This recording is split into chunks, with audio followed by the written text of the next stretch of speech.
My name is Miranda, and the day I realized my own mother wasn't part of my life anymore wasn't the day she kicked me out.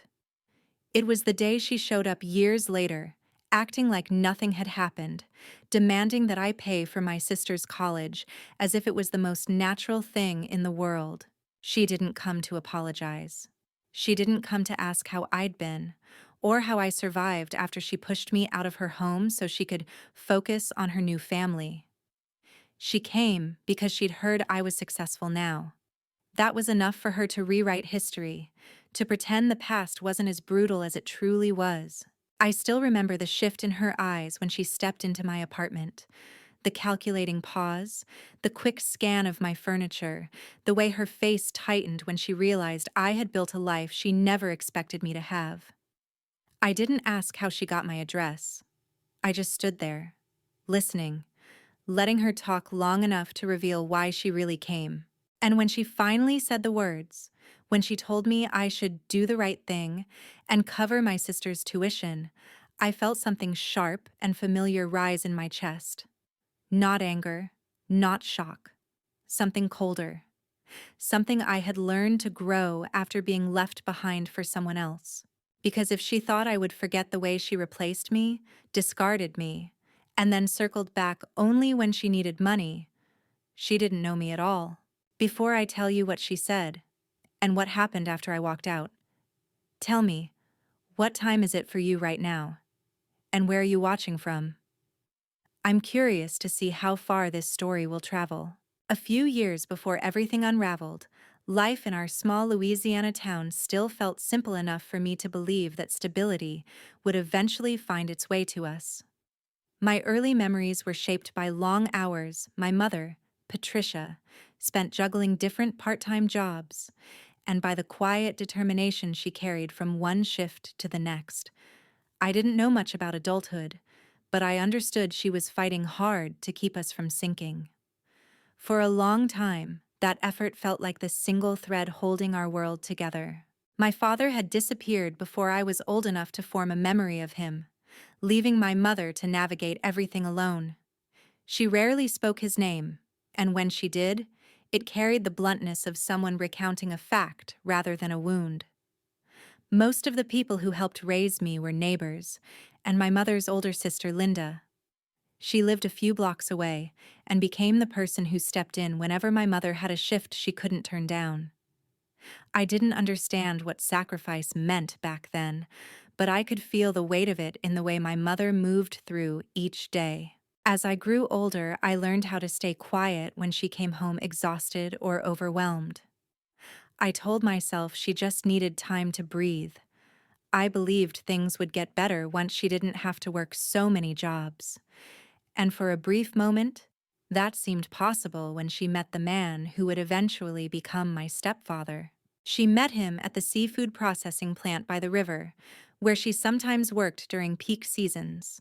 His name was Russell, and from the moment she introduced him, it was clear she saw him as a turning point. He had steady employment, a calm demeanor, and enough patience to make her feel safe in a way I hadn't seen before. I was young enough to hope he might bring a sense of balance into our lives. When they got married, I tried to adapt to the changes that came with sharing a home with someone new. Russell made an effort to appear welcoming, offering small gestures and asking about school, but there was always a distance he didn't try to close. At the time, I told myself it was normal. I didn't need him to be a father. I just needed him not to disrupt the fragile peace between my mother and me. But after the wedding, the atmosphere in the house shifted. My mother, once stretched thin but emotionally present, became increasingly focused on building a real family with Russell. I didn't realize what that phrase meant until she started talking about wanting another child. She said it with a softness I hadn't heard in years, the kind that suggested a future filled with possibilities she didn't associate with our past. When my sister Chloe was born, their world seemed to revolve around her from the moment she arrived. My mother radiated a kind of joy I hadn't seen in my entire childhood. Russell hovered protectively over the crib, adjusting blankets and lowering his voice, as if the slightest sound might disturb the perfect picture he imagined fatherhood to be. I did my best to be useful, fetching bottles, folding baby clothes, cleaning whatever I could before my mother asked. But nothing I did seemed to lighten her tone when she spoke to me. The tenderness she poured into Chloe only emphasized the contrast. For the first time, I felt myself stepping out of a circle I didn't even know I had been part of. What began as subtle distance grew into something sharper. My mother's attention was centered entirely on the baby, and Russell reinforced the pattern by taking on decisions that pushed me further outward. They talked about routines, expenses, sleeping schedules, and future plans, as if I wasn't standing in the same room. I became the person they handed tasks to, not someone they included. It wasn't one moment that told me things were changing.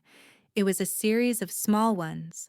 My mother forgetting school meetings, Russell calling Chloe their real fresh start. The way conversations paused when I walked in. I started to understand that their new chapter didn't have space for me the way I had hoped. By the time Chloe could walk, the message had settled into something solid. The family they wanted was already in front of them, and I was becoming an afterthought. I wasn't angry yet. I was confused, hopeful enough to believe things might shift back, unaware of how much further things would tilt before I finally learned what being pushed aside truly meant. The distance that had been growing inside our home eventually found its way into every routine of my teenage years. By the time I reached the middle of high school, I could sense a different kind of tension pressing against the walls, the kind that comes from bills piling up and expectations shifting in ways no one wanted to speak out loud. My mother worked fewer hours at one job and tried picking up another to compensate, while Russell carried the weight of unpredictable schedules at the plant. Their frustrations didn't fall on each other. They seemed to fall on me. I tried to stay invisible whenever I could. I kept my headphones on, buried myself in schoolwork, avoided lingering in the living room. But silence didn't shield me from responsibility. Any chore that wasn't directly connected to caring for my sister Chloe somehow fell into my hands. I folded laundry, cleaned the kitchen, helped with homework that wasn't mine, and adjusted my schedule around whatever convenience my mother and Russell needed. I didn't complain. I told myself it was temporary. Families go through hard seasons. I wanted to believe ours would balance out eventually. What unsettled me wasn't the extra work. It was the way decisions started happening around me instead of with me. They talked about finances in hushed tones, ending conversations the moment I walked into a room. Russell tracked expenses on a clipboard he kept at the dining table, circling numbers and shaking his head as if disappointment were the main language spoken in our home. My mother absorbed his reactions, internalizing them until every minor setback felt like a burden she needed to unload somewhere, usually on me. As money tightened further, the atmosphere shifted from cold to calculating. I sensed they were reassessing what each of us contributed to the household. Chloe represented their future. I represented an obligation they hadn't planned for. I'd hear fragments of conversations at night, phrases about needing to prioritize and make things work. None of them mentioned my name, but they didn't need to. The tone told me more than the words ever could. The turning point came on a weekend that had started like any other. My mother called me into the living room while Russell sorted through another pile of receipts. Chloe played on the floor nearby, unaware of the gravity in the room. I sat down, waiting for someone to speak, feeling a knot form in the pit of my stomach. My mother began by explaining how tight their finances had become. She emphasized rising costs, unpredictable shifts, and the pressure of raising a young child. Her voice carried the rehearsed smoothness of someone who had practiced the speech several times. Russell didn't add much. He simply nodded at the appropriate moments, creating an echo of agreement that made the conversation feel less like a discussion and more like a verdict. When my mother told me it was time to Start preparing for independence. I felt the air drain out of my lungs. She framed it as a practical step, something all teenagers eventually faced. She said I was old enough to provide for myself, that staying in the house was becoming challenging, and that resources needed to be directed where they made the most sense. She never said the words outright, but the message was unmistakable. Chloe's needs mattered more than mine. I tried to understand the logic, but logic wasn't what hurt. It was the underlying assumption that I no longer belonged in the home I grew up in. They didn't ask how I felt. They didn't ask whether I had anywhere to go. The conversation wasn't designed for input. It was structured to inform me of a decision already made. My mother suggested I get a part-time job to contribute if I wanted to stay, but the tone made it clear that even if I did, the situation wouldn't change. Russell mentioned that shifting finances meant they couldn't keep covering my food or essentials. The phrasing was polite enough, but the implications were sharp. If I stayed, I'd have to carry myself entirely, rent-free, in name only. They would no longer support me in any practical way. In the days that followed, the atmosphere grew even colder. My mother avoided eye contact. Russell stopped acknowledging me altogether.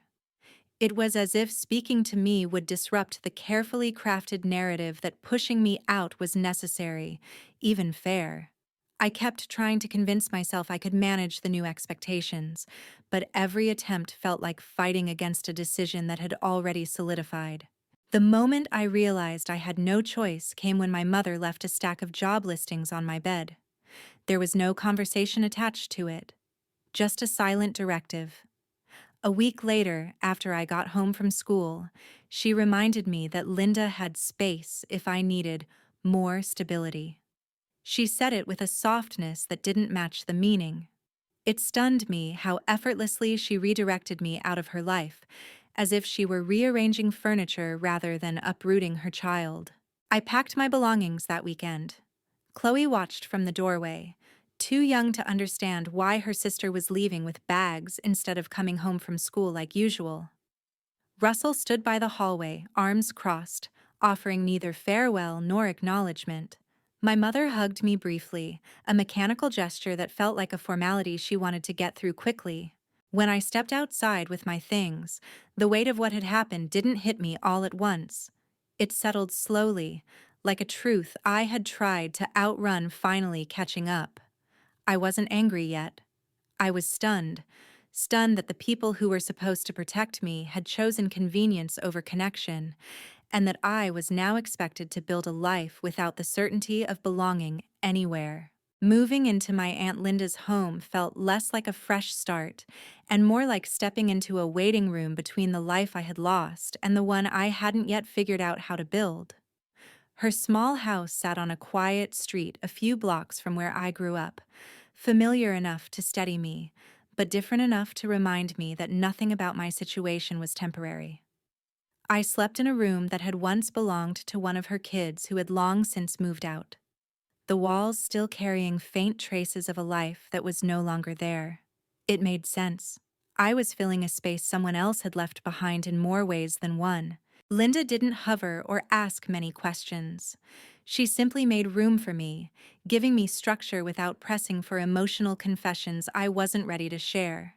She guided me through the practical steps, organizing my school papers, walking me through bus routes, and helping me understand how to apply for part-time jobs. Her calmness grounded me during those first weeks, even as the reality of being on my own began to settle into something sharp. I found work quickly at a grocery store near the river, stacking shelves in the evenings and helping at the checkout on weekends. It wasn't glamorous, but it gave me a routine and a paycheck. I learned how to stretch every dollar, how to manage shifts around homework, how to keep going on days when exhaustion clung to me like a second skin. I returned home smelling of cardboard and cleaning products, but at least I belonged somewhere that didn't treat my presence like a miscalculation. The more I worked, the more I realized I needed a plan beyond surviving high school. Staying in Louisiana without a degree meant circling the same limited options my mother had fought her way through. I didn't want that.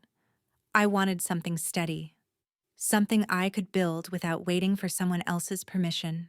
With Linda's guidance, I began researching colleges.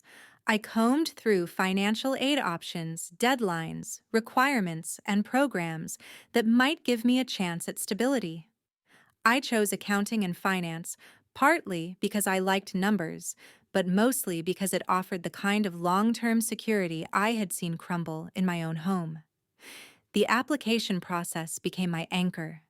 Essays, transcripts, and documents filled my evenings in a way that left little time for the ache I carried. During this period, my mother remained largely absent. She didn't call to ask how I was adjusting or how school was going. The distance between us widened so predictably that I stopped expecting it to close. The few times we crossed paths were at family gatherings Linda insisted I attend, but those encounters were brief and painfully formal. My mother spoke to me as if addressing someone she once knew but didn't quite remember how to interact with. Russell barely acknowledged me at all. Chloe clung to my mother's hand, her attention fixed on my mother's voice rather than the sister she no longer saw every day. When acceptance letters arrived during my senior year, Linda celebrated more than anyone else. She taped the first envelope to the refrigerator, telling me it was proof that effort could outrun circumstance. I received a modest scholarship and enough federal aid to make attending a state university possible. The remaining cost would have to come from loans, but I had already made peace with that. Debt felt less frightening than staying still. After graduation, I worked every available shift that summer to save for supplies and the first few months of living expenses. Linda helped me purchase bedding and a handful of essentials for my dorm room. She refused to let me pay her back for any of it. She said she was investing in something she believed in. My mother didn't offer help. Not with paperwork, not with money, not with moving in. She didn't ask which school I'd chosen. She didn't even acknowledge the milestone. I told myself it didn't hurt, but the truth was more complicated. I wanted her to care, even a little. I wanted her to show me that pushing me out hadn't meant erasing me. The day I moved into my dorm, Linda drove me to campus in her old pickup truck. She helped me carry my bags, made my bed, and left only when she was sure I had everything I needed. When she hugged me goodbye, she told me she was proud of me. No one had said those words to me in years, and hearing them made my chest tighten. College was unfamiliar and intimidating, but it also carried a sense of possibility I hadn't felt before. I threw myself into classes, part-time work, and long nights at the library. Every hour I spent studying or earning money became a small act of reclaiming my life. I built routines, friendships, and a version of myself no longer shaped by someone else's priorities. There were moments when loneliness crept in, especially on holidays when dorms grew quiet and families reunited somewhere beyond campus. But I stayed focused. I didn't have the safety net others had. I had deadlines, bills, and a future I needed to construct with my own hands. Slowly, the distance between me and my mother stopped feeling like a wound and started feeling like a boundary. Not chosen, but necessary. I didn't know then how dramatically our paths would collide again years later, or how easily old fault lines could reopen. For now, I was learning how to move forward without looking back. Adulthood took shape more quickly than I expected once college ended. I moved into a modest apartment near the financial district of the nearest city and started the kind of job that came with long hours, endless spreadsheets, and the quiet thrill of knowing I was finally moving forward on my own terms. The salary was modest at first, but it was steady, and steadiness had become a luxury I didn't take for granted. Every bill I paid without flinching felt like a private victory. The early years of my career blurred together in a rhythm of learning and proving myself. I stayed late, volunteered for tasks no one else wanted, and built a reputation for being reliable even when the pressure mounted. Gradually, the work that once intimidated me began to feel familiar. My supervisors noticed. Promotions didn't come quickly, but they came in steady increments. First to a junior analyst role, then to a senior one, and eventually to a position that required managing a small team. Somewhere along the way, I started to believe I belonged in the world I had stepped into. With each step forward, the life I had left behind in Louisiana felt more distant. I visited Linda whenever I had vacation days, staying in her living room and catching up over long talks that stretched into the night. She never asked me to compare my present to my past, but she made it clear she was proud of how far I had come. Her support anchored me in a way that softened the edges of my loneliness during those transitional years. When I was finally able to buy a small condo, I spent my first night there without furniture, sitting on the floor and eating takeout that tasted better than it should have, simply because it symbolized autonomy. I wasn't wealthy, but I was stable. Stable enough to make plans rather than scramble for survival.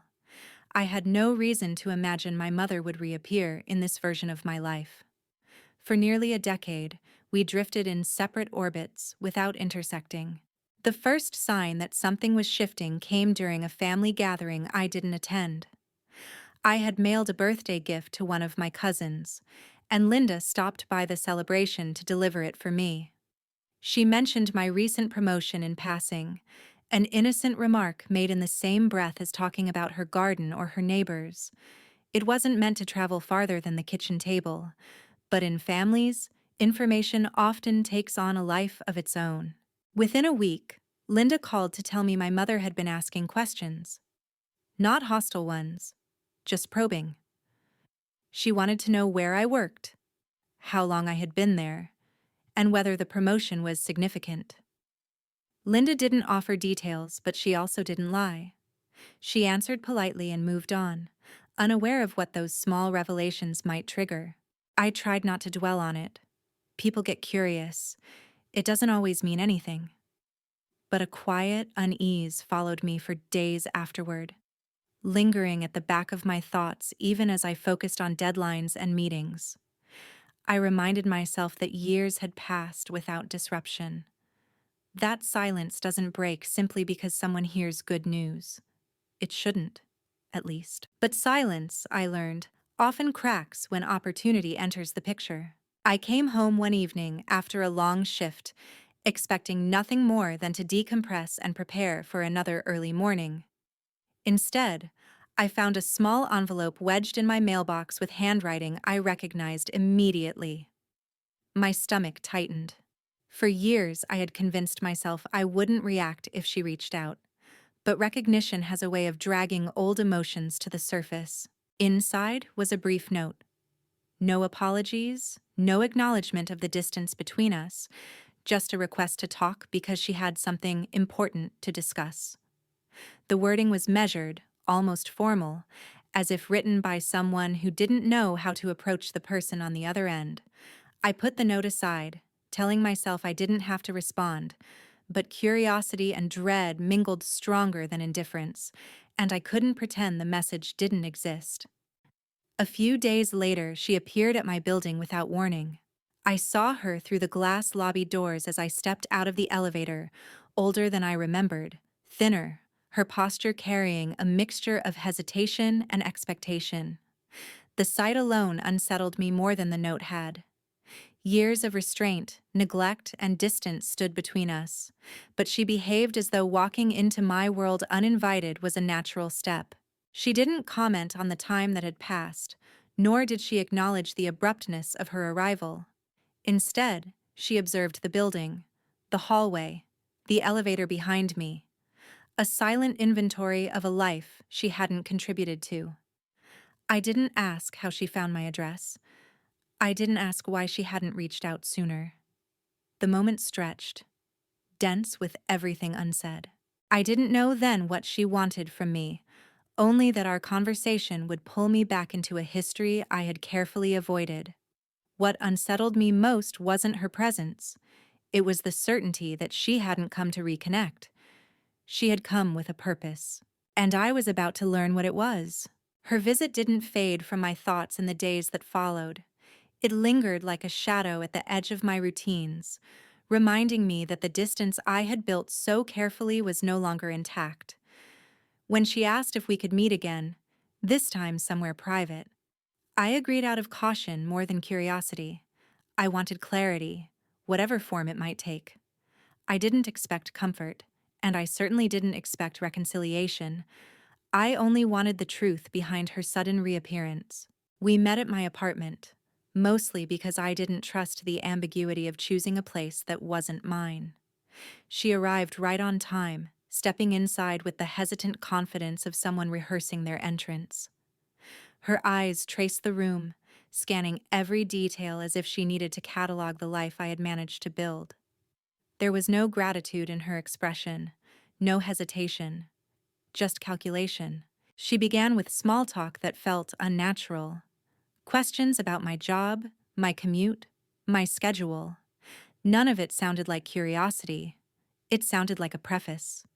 She was circling something, and she needed the conversation to appear gentle before she delivered the part she had come for. The shift happened midway through her inspection of the apartment. Her tone flattened, her posture straightened, and the softness she had attempted evaporated. She mentioned Chloe, her grades, her plans, her dreams. Then she brought up college. At first, it sounded like she was sharing an update, but the longer she spoke, the clearer the intention became. She wasn't informing me. She was building a case. When she finally revealed what she wanted, the words landed with a kind of practiced certainty. She explained that Chloe had been accepted into a program too good to pass up, but the tuition exceeded what she and Russell could manage. She said opportunity shouldn't be restricted by financial strain. She said family should step in when it matters. And then she told me I was in the perfect position to help. Her reasoning followed a familiar pattern, the same structure she once used to justify choices that pushed me out. She framed her demand as an obligation I had somehow inherited. She spoke about sacrifice as if she alone understood its meaning. She emphasized how much she had done for me, painting motherhood as a ledger I was responsible for balancing. I listened without interrupting. Not because I agreed, but because I recognized the tactic. She wanted control, not conversation. Every sentence was sharpened to corner me into a role I no longer played. When she paused long enough to look at me directly, I answered with the clarity she had tried to cloud. I told her I wouldn't pay Chloe's tuition. I told her I was not responsible for fixing the consequences of decisions she and Russell had made. And I told her that invoking my childhood as leverage only confirmed how little she understood about the distance between us. My refusal didn't surprise her. It offended her. The calmness in her voice cracked, revealing a bitterness she hadn't bothered to conceal. She accused me of being ungrateful, selfish, dismissive of the sacrifices she claimed had shaped my life. She insisted that helping Chloe was the least I could do. She called my stability a privilege she believed she deserved credit for. Her criticism didn't wound me the way it once would have. It settled around me like an echo from a past I no longer lived in. I realized then that the version of me she remembered was someone she expected to mold. The version standing in front of her was someone she no longer recognized. When her frustration escalated into sharp remarks, I ended the conversation. I told her she needed to leave. She hesitated, searching for another angle, but there wasn't one left. I opened the door and waited. After a long stare, she stepped out without another word. The silence that followed wasn't peaceful. It was heavy, but it was mine. Days after I told her to leave my apartment, a different kind of pressure began closing in. I first sensed it through a series of vague messages from relatives asking whether everything was all right between us. Their tone carried the sort of curated concern that usually masks someone else's complaints. I knew my mother had started reaching outward again, trying to build sympathy through selective storytelling. What I didn't expect was how far she would extend it. The escalation became undeniable when my company's receptionist called one morning just as I arrived at my desk. Her voice carried a cautious edge as she told me someone was in the lobby insisting she wouldn't leave until she spoke to me. I didn't need a name. A cold weight settled in my stomach before the receptionist confirmed it. My mother had shown up at my workplace. I stayed where I was, knowing stepping into that lobby would only give her the confrontation she wanted. She had crossed into a space that represented everything I built without her. Allowing her to disrupt it felt like surrender. I asked the receptionist to involve building security, and minutes later, HR contacted me requesting documentation of any prior incidents.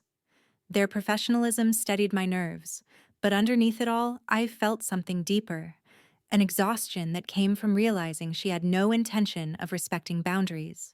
That evening, I reached out to an attorney named Mr. Cole. Linda had worked with him years earlier and trusted him, which was enough for me. He listened while I detailed the incidents, her sudden reappearance, the pressure at my apartment, the emotional manipulation, the attempt to corner me at the office. When I finished, he explained the options with calm precision. I could send a no-contact letter, pursue further action if she continued, and protect my workplace legally if she escalated. Hearing the framework laid out so clearly brought clarity I hadn't realized I needed. Not long after that meeting, I received an unexpected message from Chloe. Her words were layered with confusion, resentment, and the unmistakable influence of someone else's narrative. She insisted my refusal had put unnecessary strain on the family and questioned why I wouldn't help when I was doing so well. Reading her message felt like touching a bruise I had spent years learning to ignore. I didn't respond. She was too young to understand how the version of events given to her had been shaped. I drafted a final email to my mother with the guidance of Mr. Cole. The message was short, direct, and free of emotion. I stated that we would no longer communicate, that I would not contribute financially to anything involving Chloe's education, and that further attempts to contact me, especially at my workplace, would lead to legal action. I didn't frame it as a threat. It was a boundary reinforced by the years it had taken to reclaim control of my life. There was no reply, but silence can speak louder than confrontation.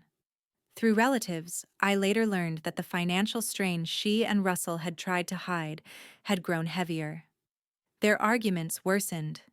He eventually moved out for a time, and Chloe was left navigating her college plans with fewer promises and more reality. She chose an affordable community college, something practical and within reach. It wasn't the future my mother had envisioned, but it was the one she could manage. As for me, the aftermath didn't feel triumphant, it felt necessary. Cutting ties wasn't an act of revenge, it was an act of survival. I had spent years believing that distance made me ungrateful, when in truth, it was the only path that allowed me to build a life defined by my own choices rather than someone else's neglect. If there's anything my story offers, it's this. Family is not measured by blood, but by behavior. You are allowed to walk away from people who repeatedly show you that your worth is conditional. Sometimes the most loving thing you can do for yourself is to stop waiting for an apology that will never arrive. Thank you for listening. If you made it this far, tell me where you're watching from. Your support means more than you know.